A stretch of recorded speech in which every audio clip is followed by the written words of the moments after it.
What is going on, everybody? We just had a shitload of inactive news that happened that probably was not expected.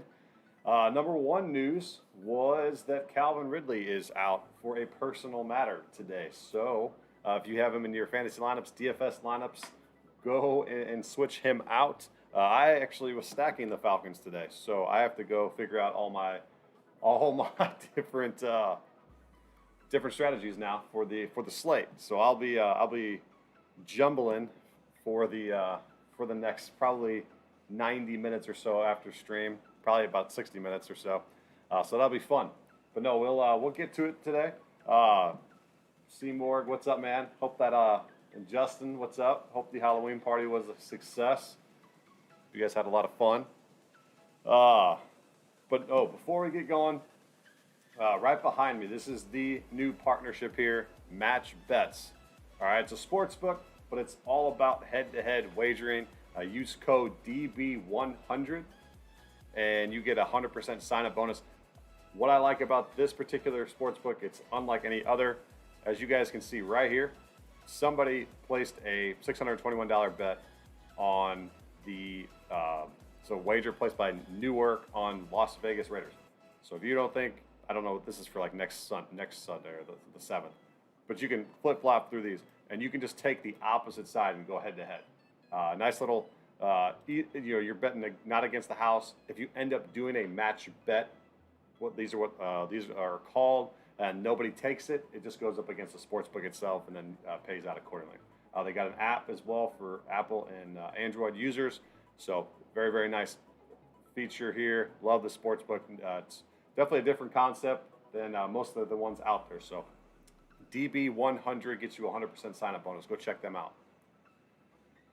All right, so we'll dive into some DFS news real quick. Then we'll get into all the bets and the props. If you guys do have any more inactive news, throw them in the chat. Let me know. But yeah, Ridley was a good play today. So at Fantasy Labs, he was probably top 10 receiver. Now this makes Kyle Pitts an automatic play today. I'm probably going to be off stacking the Atlanta side. I'll probably end up maybe just stacking maybe the Carolina side. You want some exposure to that game, but man, I can't trust Sam Darnold too much. So it's going to be a little bit difficult. And I had a bunch of New Orleans and Tampa Bay game stacked. That total dropped 2 points from Friday till this morning. It was at 50.5. Now it's at 48.5. That's a big red flag in the DFS world. So we're still up in the air if we want to go ahead with that stack in particular. I want to maybe just go 3-by-1 with the Buffalo side, and maybe 3-by-1 with the Chargers side. So it got a lot of questions to be answered still until the noon tip-off or kickoff, that what they usually say. So let me know who you guys are liking this week for DFS in the chat. We got every model that I've seen this week loves Teddy Bridgewater. I mean, 5,400 up against the Washington defense. It's just, I don't know how healthy he is. I remember he was limping in pregame warm-ups last week and barely looked like he can move. An iffy move there. I'm not going to trust probably Sam Darnold this week, more than likely. I like Allen. Hurts is Mr. Reliable. Guy's been given 20-plus fantasy points every single week. He is Mr. Reliable. So that is an essential game if you can stomach rostering Jared Goff. But Jamal Williams is out for the Lions, so DeAndre Swift ownership should go through the roof. Luckily, he had a price increase to $7,100 on DraftKings, so maybe that'll limit it, but I think everybody's going to go to him this morning. And this is not updated for the news of Calvin Ridley as well. But, Zach Moss, top of the model here in a double-digit game. And you guys will see that I like him as well when it comes to a prop that I have as well. Kenneth Gainwell, probably Gainwell and Carter. Michael Carter, let's see where he ranks. But those two are the cheap ones of the week. You can end up going with Zach Moss at 5,200 as well. But Michael Carter, 63. I like him as well. Moss, Gainwell, and and Carter are the cheap ones. The model also likes Singletary. You can get a little bit of run there. Taylor, very popular today. Chubb at 6,800 is a bargain that you can get for, especially against the Steelers defense that's without Melvin Ingram today. However, one of the plays might surprise you in that game, but I will have that shortly. Then we got Swift, probably going to jump up to the number one spot once this updates. Henderson, double-digit spread, running back, always like to roster them. Eckler is a question mark. I believe he's going to play. I think he's expected to play. Just a little bit weary with the 7,900 price tag and the fact that he could re-injure his hip again. Robinson is in a smash spot. Love him this week. Same with Mixon and Damian Harris. I don't know how efficient he's going to be this week. They're going to probably use those three-headed monster backfield like they always do. So let me know if you guys are liking any other plays on DFS. Receiver-wise, they love Pittman, Beasley, Jefferson, and T. Higgins is probably my pick to click this week to get a big game. 5,200 against the Jets. As long as the Jets keep it close. The only thing I'm worried about is a blowout there. Devontae Smith has a nice matchup. Calvin Ridley's out. And the question amongst the entire DFS land was, how the hell what do you do with Cooper Kupp? Depends on what contest you are playing. I generally play 20 max contests. If you're playing the Millie Maker or if you're playing high risk GPP lineups like I do, you either so he's probably about 20% on. They expect him 17. I'm expecting 20. You either match the field or you go double the field. So if you have 100, or if you have 20 lineups, you're gonna do 40% of your lineups. So you'll be in eight of your lineups.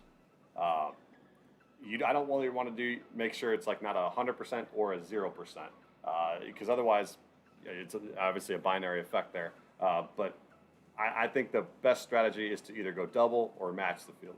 So he's either going to be in 4 or 8 of your lineups, depending on how many you do. If you're doing a single entry, I would probably end up fading Cooper Kupp, just for the fact that it is a single entry and you're just trying to be completely different from the rest of the field. But Cooper Kupp this week has been the talk of the DFS land. He's got like a 40% market share and absolutely been dominating for it. So then the tight ends, Kyle Pitts should be the number one own. He should obviously skyrocket up here. I do like Tyler Higbee a lot. You've seen a couple of trends. He has, I think, like 8 red zone targets in the past couple weeks, and he has not gotten in the end zone. So I do like for him to get in the end zone this week. Hopefully with Deshaun out, a lot of people go to Van Jefferson, but if you pivot and you go to Tyler Higbee, I think he could be a little bit sneakier of a tight end play this week. Dan Arnold's probably the talk of the town. 2,800, big steal here. I won't have too much exposure to Dan Arnold. I want to be different. Lizbeth FTW, appreciate you tuning in. Is Gronk out for sure? I thought they were going to wait till game time. Did that just came out? And Justin says Jamal Williams inactive. So let me know on that Gronk news, because I'm going to have to adjust my lineups accordingly because I have that Tampa Bay stack in there. And then you can go to Goddard as well. Like him, another week without Ertz. He should bounce back this week. And then Hunter Henry scored in 4 straight. Gronk looking like a long shot. Son of a bitch.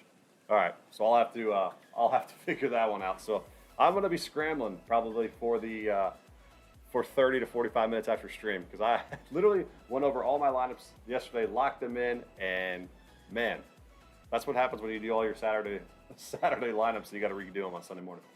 Elizabeth, ESPN morning show seemed to say Gronk is out, but might need to wait. Yeah, and he's not going to come back unless he's 100%, especially with his injury history. They said, hey, that is fine. Do you? Obviously, they want him for these stretch runs. So I could see Gronk being out, but I saw reports saying he was game time. So if he is a long shot, I'll take him out of my lineups, and everybody else should do that as well. That way, you got O.J. Howard probably going to be the main beneficiary there. Obviously, I love Godwin this week, and Mike Evans is owned by Marshawn Lattimore. I think he's got like 1 reception in the last 3 games. Current status is questionable for Gronk. Yep. So maybe just limit your exposure to Gronk this week and pivot more towards Godwin, Fournette, and maybe OJ Howard instead. So, but the benefit of that, I guess, is that it's at 3 o'clock. So if you want a late swap, you could late swap to a different tight end option there. But yeah, so let me know if you guys have any other DFS questions, fantasy start sit questions from there. But I will go ahead and give the plays out here.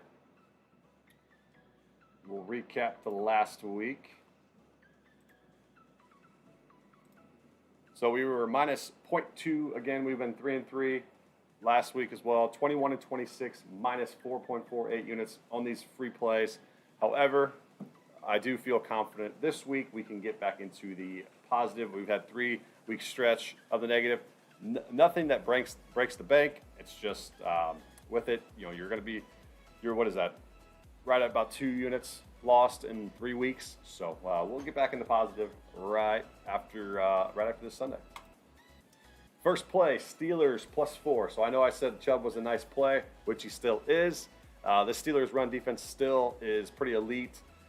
And I just feel like this is a classic Mike Tomlin game. Everybody is on the Browns. Everybody thinks the Browns need to win this game. However, Steelers +4 is the correct side in my opinion. I don't see this being a touchdown, a spread of or the Browns winning by a touchdown at least. The Steelers have this revenge narrative that they're playing around with. It's +4.5, so that's even better number you can get. +4.5 here. If you remember last year, the Browns beat them like twice, and it was handedly. They looked like complete crap. So I like the Steelers here. Off of a bye week, you got Tomlin game planning. The Browns are not as healthy as people think. OBJ, Landry, Baker are all playing, but they all have injury concerns. So I don't know how healthy they'll be. I know Chubb was a full participant on Friday practice, so look out for Chubb and Dearness. They're going to rely on those two a lot this week. However, I think the Steelers defense can capitalize and make sure that they can get I wouldn't say sprinkle it on the money line. I just think this +4, and now that Justin's telling me it's +5, even better number. I like this as well. Tomlin, 36-15-2 against the spread, being underdogs after week 3. That was per Action Network. Like that position here. But also, their defense is third in pressure rate. And with Baker being somewhat not 100%, I like them to put a pressure on him and maybe get a couple turnovers, maybe rush throws from Baker, and potentially maybe a pick 6 or a fumble 6. So like the Steelers here to come out of that bye week and get it done. Next one, we got Saints +4.5. So I'm taking 2 dogs this week. This is fading Brady absolutely sucks, but you got to do it, I think, in this matchup. The Tampa Bay has not covered on the road this season. They're 0-3. I like the fact that the Saints defense is getting healthier and healthier week by week. They got Davenport back last week. I'm not even going to try to say that name, but he is back from suspension this week. And they got their boy back. They got Mark Ingram back in a trade. And I think this is going to calm down this offense and not rely on Alvin to kind of run between the tackles. He's not designed to do that. They don't want him to do that. They want him to get him out in space, as you saw on Monday Night Football in Seattle. And so Kamara will be in the slot. He'll be doing a lot of catching this week. So look for Mark Ingram to run through the tackles here. And I think they can control this game being at home. The Superdome is going to be rocking. Absolutely. Definitely like the Saints here, especially if Gronk doesn't suit up. That's another less weapon you got to worry about for him. Antonio Brown is out, and Tom Brady has only thrown 3 touchdowns this year on the road. 3 out of his 21 touchdowns have come on the road. So he absolutely plays a lot better at home. But we'll see in this matchup. I think +4.5. I can see the Saints losing by a field goal, or the Saints. I would be okay if you guys sprinkled the money line on this one here. But 2 +4.5 or 2 +4, and then now if you get the Steelers, you're at +5. So I like the dogs this week here. And then some prop bets here. Joe Mixon over 72.5 rush yards. They are 11.5 or 12-point favorites this week, and I like for him to just get a buttload of carries. I think his carry total attempts is like 16 or 17.5. I was waiting for it to come out, and it came out at 17.5. I was hoping for like maybe 15.5. But at 17.5, I let it be. I see that he could kick maybe closer to 20, but I'm going to lay off and just ultimately go his rush yards over against this weak Jets defense that he should be able to dominate. I think he only had 59 yards last week against the tough Baltimore defense. I think he should eat this weekend against the Jets. And this probably is not on the board anymore. Oops. Uh-oh. This Pitts over 4.5 receptions is probably not on the board anymore. If anybody can find it, let me know. Unfortunately, with the Ridley news, it's probably off. But I got it at over 4.5 receptions, minus 145 right before I got on the stream. It was probably around like 10:15 or so. So let me know if you guys find it or not. Obviously, whatever it comes back, I'd be okay with taking. He's going to get peppered today.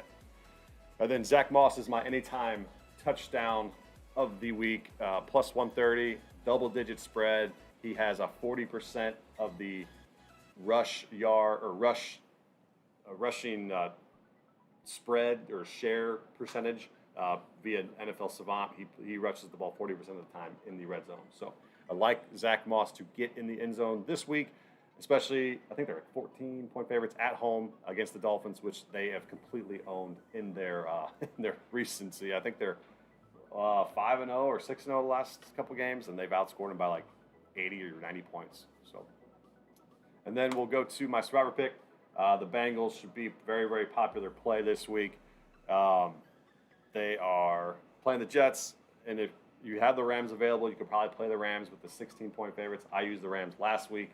So this is week 8. We got about 39 people left out of like around 65. $12,000 pot still available, so I'm in there. One of the 39 people left, so ready, excited about that. Hopefully the Bengals come out with a sense of urgency and go to work. If anybody's just tuning in, I'll go through my picks one more time. And I actually was almost about to put the Falcons on this card, and they just missed it. And then as soon as I go live, boom, Ridley's out. So I was glad I did not pick the Falcons. I think it was at -3, but I'm ultimately leaving that game off. I know if you guys tune into the Friday stream, I was probably going to tell you that I was going to take it. However, we waited until all the news came, and that is now that Ridley's out, I'm completely off. So let me know what other picks or plays you guys are on. If you guys have any questions over some props, throw them in the chat. I'll probably be here for another 5 minutes or so, and I'll just probably have this on the screen. We got the Steelers +4, Saints +4.5. Interesting note, at the start of this stream, I said that this total was over 48.5. It dipped from 50.5 on Friday till Sunday. I'm guessing that's because people realized that the Saints defense was a little bit more healthy than projected. Usually there's a lot of points in Superdome games, especially against these two. So I'm hesitant maybe to take the over 48.5, but I might end up live betting this total. Just watching how the game is going, and if Brady does come out on fire and looks like he's going to be able to move the football, I'm okay with live betting the over here. But we will see. Then we got the prop bets there: Mixon, Pitts, and then Zach Moss anytime touchdowns. So let me know if you guys have any questions and concerns over DFS, start sit on fantasy, and other bets that you guys are placing. And like I said before we got on the air, match bets DB100 for a code DB100 for a 100% sign up bonus at match bets. You can go head to head wagering with this match bets, or you can just go with the sportsbook. What's on there? Nice part about the match bet here is that you can find guys that I've already put out bets and just go head to head against them. So this is for Monday night. Somebody bet on the over 52.5 Giants Chiefs. If you think it's going to go under, just go head to head with this guy. And I'm actually going to be running promos where I have a bet out here, and if you beat me, I'll end up giving you a free VIP for like a month or something like that. So I'll do something like that. It'll be fun. I think head-to-head wagering against the book is going to be a little bit different. I like the concept that they got here at Match Bets. But that's code DB100. Use the link in my link tree on Twitter and sign up, and then shoot me a DM, and I will get you guys going. So props. So Mixon's over 70. What is 72.5 on DraftKings, 71.5 on FanDuel. It's showing me at 73. I think it's going to be more towards the 80 range for Mixon. I like him this week a lot. And then I don't know if Kyle Pitts is still on here. It says it's still on the board at DraftKings at 4.5. Let me know if that is the case. They're telling us 4.9. This is Fantasy Labs action props. So I favor probably going to be in the 6 to 7 range for Pitts. He's going to get a lot more exposure from the defense now. I just think they'll be able to kind of get him free and go from there. They're going to throw a lot of balls deep to him as well. Let's see if they've updated this yet for the wide receivers. Yeah, they took him out. Tight end. Hell's Pitt.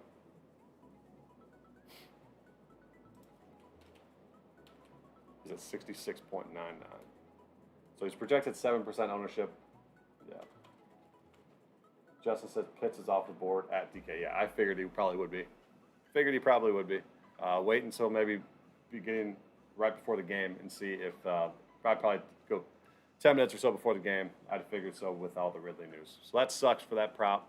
Unfortunately, I got it, but people tuning in, not been able to with the Calvin Ridley news, unfortunately, hitting. So about another minute or so, I'll stay here if anybody's got any other questions. If not, everybody, good luck on your bets today. I got to go figure out my DFS lineups, go figure out what the hell I'm doing. Had a game plan all week long. You tuned in to the Tuesday YouTube video, the Friday YouTube video, and sat there yesterday, last night, did all my lineups, and then all this news breaks and have to redo them. So it's a fun one. But yeah, if anybody's got any questions, hit me up on Twitter at @bets. DMs are always open. If you got any questions over anything, and let's just have a good Sunday and get after it. And we got any other questions, hit me up. See you guys.